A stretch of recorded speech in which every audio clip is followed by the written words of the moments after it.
Welcome, everybody, to Sports Shorts Daily. Ronnie Rance alongside Tommy Christ and TK joining us from Tremonti's Meat and Seafood in Baton Rouge. I'm coming to you from the Louisiana Sports Hall of Fame studios. And as always, Sports Shorts Daily is presented by LeBear's Casino.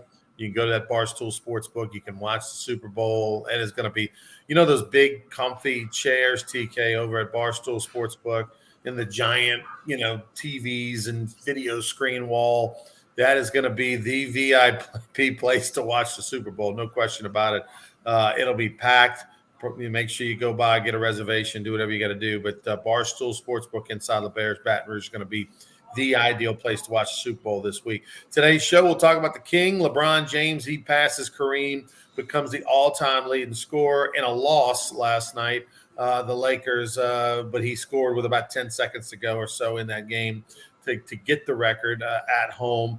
And we'll get into his place in history. And, he was asked by Shaquille O'Neal on TNT after the game, Tommy, are you the greatest basketball player of all time? And Shaq kept asking him, over and over and over. And he said, look, I think I'm the greatest. I have the most confidence when I play against anybody, but that's a fun debate for everybody else to get into.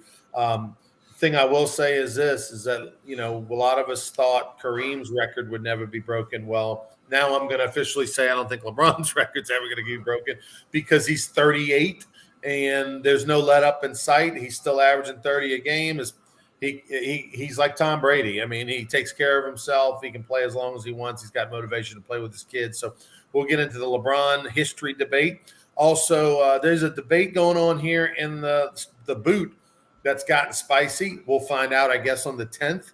Today's the 8th, so we'll find out on Friday if, in fact, Dale Brown Court will get Sue Gunner's name added to it. It looks like it probably will head that way because you have the president of LSU and the governor in support of this change. That has Dale Brown, Dick Vitale. That has Tim Brando. Clearly, it's got Dale Brown upset about it, and people in his camp that he's sharing the court with someone else.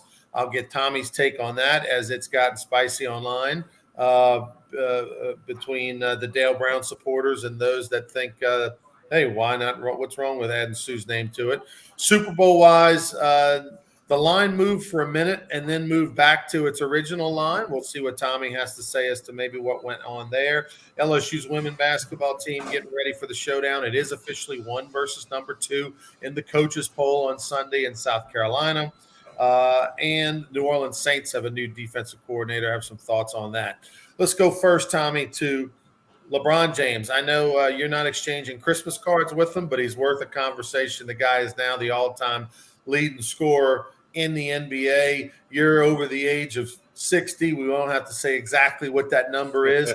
Who do you think is the greatest basketball player of all time if it's not LeBron? Michael Jordan. I think Michael Jordan's the greatest basketball player of all time on both ends of the floor. He was all defensive team many years. I don't know. And it's subjective. There are people that'll say the different thing. And look, I'll tip my hat to LeBron James. I mean, this is a remarkable record. I hope this makes some younger people look up a little bit about Kareem and check out just how powerful. And he was the greatest college basketball player ever was Lou Alcindor at UCLA. Then he became Kareem Abdul-Jabbar. But look at what he accomplished. Maybe some of the younger people maybe heard his name but didn't know exactly what he did. Now, here's a couple things. One, LeBron broke the record in 150 less games. Okay, so that's significant. It's not like 10 less games. Kareem Abdul-Jabbar had 1 3-pointer in his career. I guess somewhere at half or end of the game when it was out, he jacked one up and it went in. Only 1 3-pointer. Obviously, LeBron's got lots of 3-pointers. But, I think it's great for the NBA. It's great for the historians.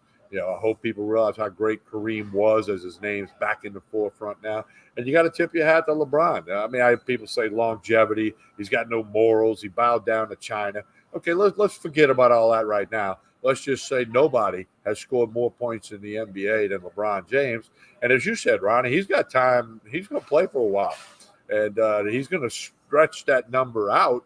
And I'm like you. I don't think it'll ever be broken. Nobody play that long with the money they make now. And LeBron's not playing for the money. He should have more money than he knows what to do with. He's got generational wealth. So, I think it's going to be his, and I don't foresee it being broke. But speaking of Kareem, he was there at the game.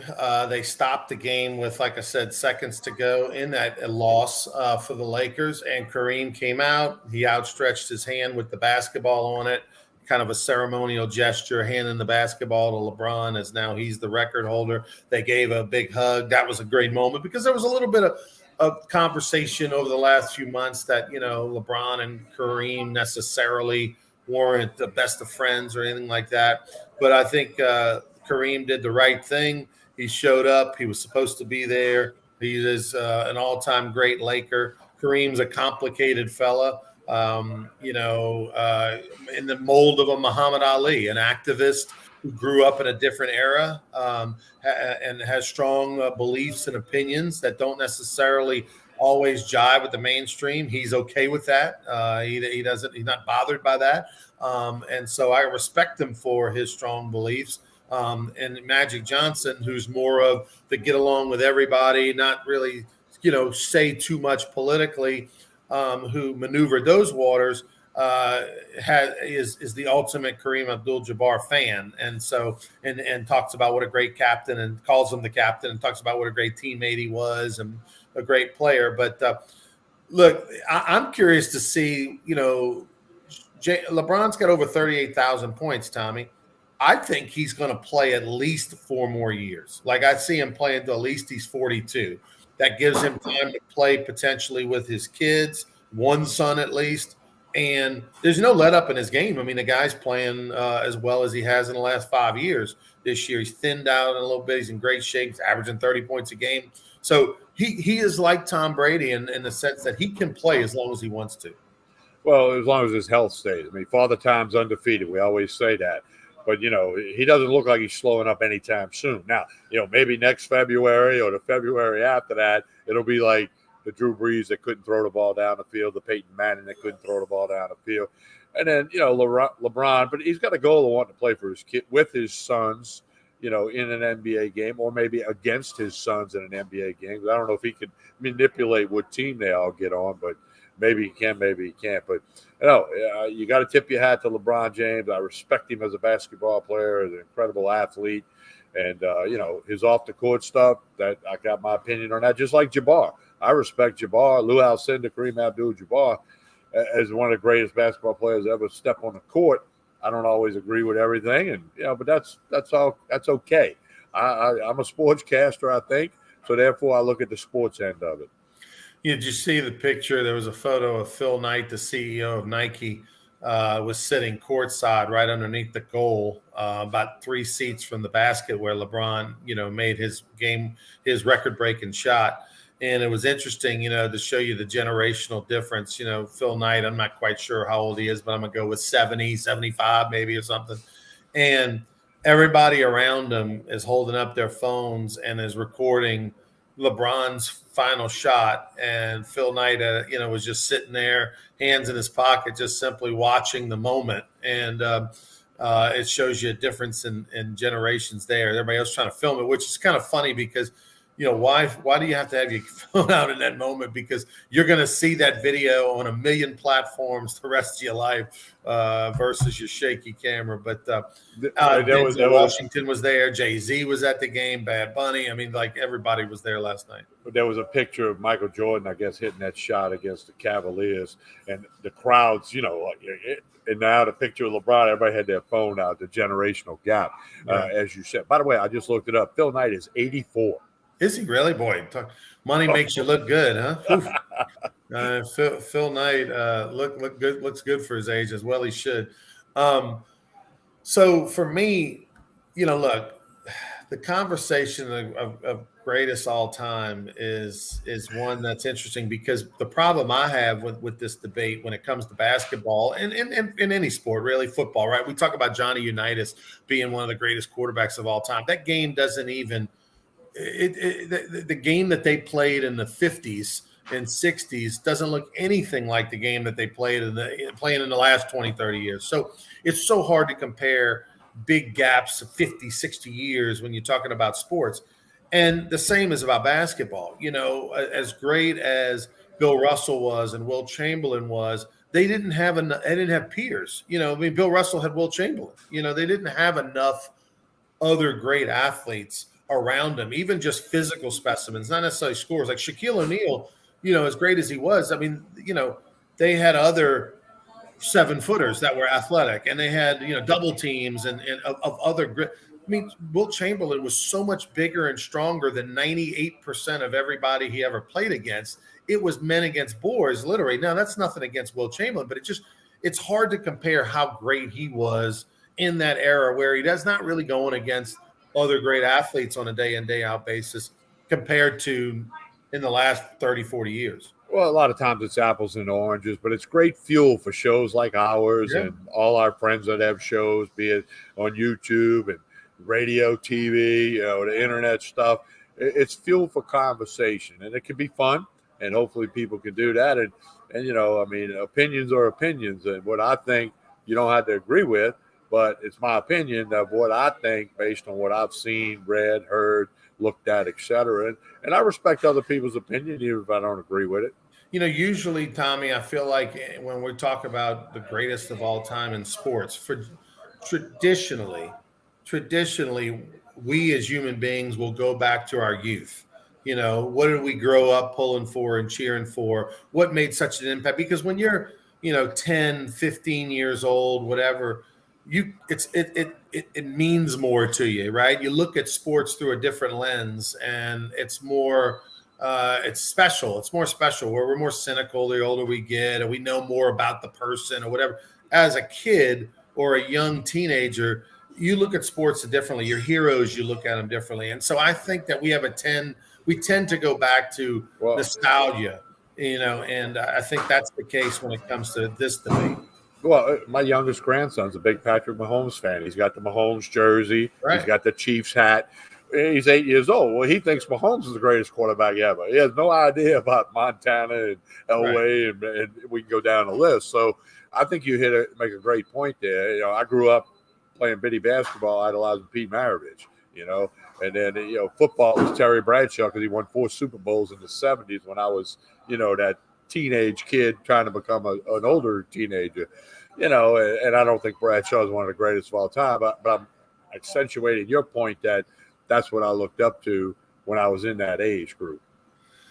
Well, let's move on to the topic, the Dale Brown court thing. Look, I find it sad a little bit. Dale Brown's in the Louisiana Sports Hall of Fame, and was one of my all-time favorite coaches. What he did at LSU can't be understated from a standpoint of the transition.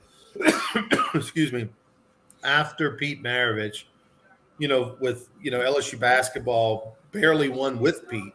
Then they got rid of him and his dad, and what are we going to do next? And Dale Brown took LSU basketball to another level. We know he went to 2 Final Fours, but beyond that, LSU basketball, next to the name Kentucky, became one of the top 3 basketball programs in the SEC over the course of his tenure. I mean, from the late 70s to the mid 90s, I would say LSU basketball was a top 3 SEC basketball team in the league outside of Kentucky. And that was Dale. And they did a lot of great things. And he is deserving of being his name on that basketball court, in my opinion. He, like Kareem, has been a very outspoken, controversial figure over the years. I think, quite frankly, Dale's been somewhat hypocritical. I know he was very outspoken of Will Wade, privately, personally, publicly. Will Wade and the cheating stuff, and it's like, well, wait a minute, Dale. There's things that went on under your tenure. Yes, there's things we know about, but there's also things. There was a pots of money and paying players and all that. Let's just not BS that. And so I think that's where the hypocritical part comes in for me. Is like, wait a minute, John Williams didn't come here for free. Okay, like that's just one. But like, John Williams didn't come here for free. I don't care if you want to say that to your dying breath. But and so like, let's not throw stones. And I think it's a shame that at Dale's age, mid upper 80s at this point, that he doesn't have a long time here on this earth. Do we want to go out whining? Do we want to go out fighting for your spot in history? Because if Dale Brown were to say to Dick Vitale and Tim Brando, listen, let it go. I'm okay with, listen, it's just not worth it. Let them put Sue Gunner's name on the court. I mean, but instead we're going to fight till our dying breath. To give me, I think I have a bad taste in the mouth. I don't like that LSU's put his name, and then now they're going to add another name, and then where does it stop? And I mean, Kim Mulkey wins a title. Do they add her name? But at the same time, if I'm Dale, I'm saying, hey, man, I'm 80 whatever years old. Like, come on, let it go. Well, nobody's going to win here. I mean, if they end up not putting Sue Gunner on, then there'll be people that, the hair will get on fire. It's a tough situation. When they first said they were going to name the court after Dale Brown, and I'm on record for saying this, I didn't agree with that. I thought they should hang a banner like you got Bob Pettit, Rudy Macklin, Shaquille O'Neal, Pete Maravich. I thought they should have hung a banner, Dale Brown, 1972 to 95. Whatever it said, whatever it said, 2 Final Fours, 81, 86, whatever it was. And then you could hang a banner for Sue Gunner. You could hang a banner for D.D. Bro in the building, and then have room for other banners, because if Kim Mulkey wins a national title, you got to do something. So I thought that would have been more appropriate, just like the banners for the players. And I believe Simone Augustus has a banner up there too. So, I mean, I think that would have been a better idea, because you kind of box yourself in. Now, I guess if you go to Duke, it's Mike Krzyzewski court. Well, how many national titles did he win? Nobody's going to top that, okay? So you're not going to have anything come out about that. But it's a sensitive topic and generational, again, as you said. We know what Dale Brown, when he drove around Louisiana hanging purple and gold nets on every outdoor basketball court in the state, and bringing kids in for the camps and all of that. What do you call them? The Tiger Tots or something? The little basketball camp. Tots, yeah, the basketball camp that he did. So, I mean, no, there's no question. Pete Maravich helped put LSU baseball on the map. Dale kicked it up 10 levels. Okay, there's no question about that. The Final Four runs, the players he put into the NBA, just unbelievable. I mean, it's hard to pick an all-time Dale Brown all-time team, because you need about 20 guys on it or more. It's a sensitive topic. I get it. It's the world we live in now. I just wish there was a peaceful, easy feeling to steal a line from the Eagles song that we could come up with. It's weird how nowadays everything is fought on social media. So obviously the two biggest names, the two most outspoken names and supporters rather of Dale Brown have been Dick Vitale and Tim Brando. Our boy Jordy Collada has been very vocal and kind of going back and forth with Brando. Been pretty funny how they're going back at it. But it's just strange to me that these guys would choose that forum, and it's not going to make a difference if the governor and the president of the school are on the same page, which that's every indication is that they are. This thing's a wrap. I mean, like that board's not going against the governor and the president of the school over something silly like this. A name on a court. I mean, it's too insignificant to dig in and fight the battle of not putting someone's name on the court that's deceased and died while on the job and all that stuff. I agree. It's going to get uglier before it gets better, and there's going to be no winner here. Somebody's not going to be happy, and that's unfortunate. I guess they didn't want to add another statue. They got 4 statues out there and counting. Going for a guy who not going to have a statue at LSU because unfortunately he didn't play long enough and because of everything that went down. But Cam Thomas, how about what he's doing? Youngest NBA player to have 3 straight 40-point games. I mean, like Cam Thomas is. It's like they have unleashed the beast up in Brooklyn once Kyrie Irving got traded to the Mavs. I mean, he has just come out firing. He was a great player for 1 year with LSU. The only thing was he had some stretches. And look, he was 19 years old or whatever, 19, 20 years old when he played at LSU. So he was inconsistent at times. I mean, he had to shoot a lot. He was a guy that had to throw it up there 30 times to get his points sometimes. But it has come together, and he has turned into one hell of an NBA player. Well, and he's the first Nets player to ever do that, too, when he got to 2 in a row. And, the Nets have a rich history going back to the old ABA days, the red, white, blue basketball, Nets, yeah. The red, white, blue basketball days. But, no, I mean, he always could score the basketball. His shooting percentage wasn't that great at LSU by any stretch. But, you got to shoot to get hot. You got to shoot to stay hot. That was my theory.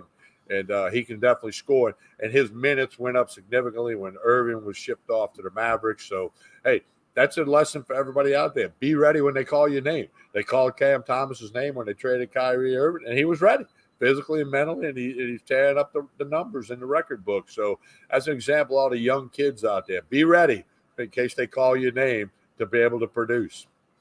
The thing, too, that Cam Thomas does when you watch him, Tommy, when he shoots the basketball is, obviously he's a guard. He's going to be a lot smaller than a lot of the players on that court, but he releases it at the apex, way up, straight up, and he's able to, his shot is not in free. He's hardly ever going to get his shot blocked, is what I'm saying. Like, he's able to get his shot off over all different sizes, and he also jumps about, 40 inches every time he goes to shoot a basketball. So he's impressive player, and the Nets need something like that because with Kyrie leaving and the injuries that have mounted to that franchise and Durant and everything, now they've got something to be excited about, do the fans over there in Brooklyn. The trade deadline's tomorrow in the NBA, so we'll see if there's any moves under the wire there. All right, Pels have won 3 in a row. Break them up. They're a streaky team, right? They've lost 10 in a row. Now they won 3 in a row. Good for them. Super Bowl this weekend, the line moved a minute. You caught that? What, I guess money dumped in on the Eagles -2. Somebody must have made a lot of bets or whatever. But as of shortly before we started the show, it's still 1.5 and 50.5. I saw the over/under go to 51, which that's not a big deal, but could be, but probably not. So obviously we'll talk plenty about the Super Bowl Friday. We'll talk plenty about the Super Bowl on Sports Shorts Radio Saturday morning, 10 to 12, 104.5 ESPN. But it's kind of after they changed it, right? Monday night was not media night. It was opening day. Opening night, they called it. They changed it from media because they don't let near as many media in. I read an article about that. The TMZ guy ain't getting in. There's only certain people are going to get in now to avoid the dumb questions. So, but hey, it's the Super Bowl, and obviously the 2 African-American quarterbacks starting in the Super Bowl, first time that's ever happened. That was a point of conversation and mentioned a number of times over the last week, and obviously the most famous question, dumbest ever, is the Doug Williams famous question when he was the first, black quarterback back in the 80s when he was asked at Media Day, how long have you been a black quarterback?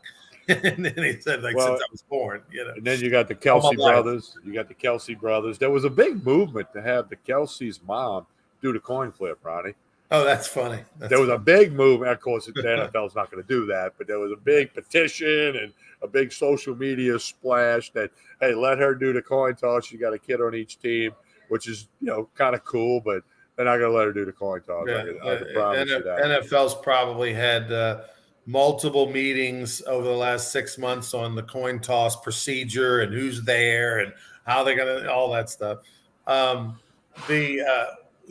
Friday, Tommy and I are each going to give you 2 prop bets that we really, really like. So on Friday, outside of, wins and losses and all that, we're going to give you 2 prop bets, 2 different ones. So you'll get 4 total prop bets that we really like. We'll give that to you on Friday because there's a million of them. And one of the ones that I'm always usually into is the over-under on the anthem. I always like to know the over-under in the national anthem. So we're going to tell you who's singing it and what the line is on the over-under on that anthem. I'll say this, just a general rule of thumb. Country singers, I like the under. R&B singers, I like the over. That's just standard rule of thumb. Doesn't mean I'm right. It's just a way of looking at it. Pro tip from Ron King. There you go. As a guy who's sung the anthem a few times now. Yeah. Well, Jay Johnson ought to have you out there this year. You've never lost an LSU game when you sang the anthem. I wouldn't mind singing the anthem this year because I have a feeling my streak can stay alive this year. The odds are with you. By the way, speaking of LSU baseball scrimmages going on today, Friday, Saturday, 5 o'clock Sunday. Friday. They changed the time Friday. It was 6:30. Now they're going 5 o'clock for some reason. And then Saturday and Sunday. Hey, folks, it's free to get in. Go out there, and I'm going to give you big advice. Ryan just gave you a tip. I'm going to give you a tip. Print a roster off of the website because there's going to be a lot of names and numbers you don't know. But print one out, fold it up, put it in your pocket, so when number 20, whatever, comes to the plate, you can look who it is, see what year they are, where they were before, all that good stuff. So there's the TK pro tip today. Print an LSU roster before you go to the scrimmage. Or just have it on your phone. Sunday. Okay. Sunday. Okay, you're younger than me. Okay. Sunday at 1:00 or whatever. I think it's 1 or 1:30. The scrimmage starts. They're actually going to allow you to go on the field after the game. They're going to have posters, 2023 posters. They're going to give away down the right field bullpen, and you're going to be able to get autographs from the players when the scrimmage is over with. So, a little Super Bowl, LSU baseball prior to the Super Bowl. Bring the kids out there. They can meet the players, get a poster. It's really cool. It's probably the last time they're going to be able to do that till the start of the season. What else we got, TK? LSU men tonight getting 10 points in Starkville. I already made the bet on Mississippi State -10. I didn't have a stupid attack like I did a couple Saturdays ago. So I already got it locked in on the Bulldogs, who have won 3 in a row. So they're at home. You got to think they can pound LSU. All right. He's Tommy. I'm Ronnie. We'll be back on Friday morning for more Sports Shorts Daily. Tell us about Tremonti's as we get out of here. What a big announcement, Ronnie. Crawfish start today. 3 p.m. Boiled crawfish, live crawfish. They'll have them through Super Bowl weekend. The supply will be a little limited since it's early in the season, but crawfish starts today. The lunch special today is lasagna. It's very, very good. But the crawfish start today. Connect on Facebook and Instagram. All the info and the pricing is posted. But Tremonti's Meat and Seafood, Jefferson Highway in Baton Rouge, right down the street from Parkview Baptist Church and School. We want you to check out Tremonti's Meat and Seafood. Crawfish starts today, Wednesday. Also, a little shout out before we get out of here. Baton Rouge Rougarou tickets on sale now. I'm actually going to speak today to a bunch of potential interns at LSU. You can get your 2023 tickets at brrougarou.com. Only $100. Get up to 4 people into every single game. That's $1 a ticket. Can't beat it. Go to brrougarou.com and get your season tickets now. All right, we'll see you on Friday. And for Tommy Christ and I'm Ronnie Rance. Have a great week, everybody.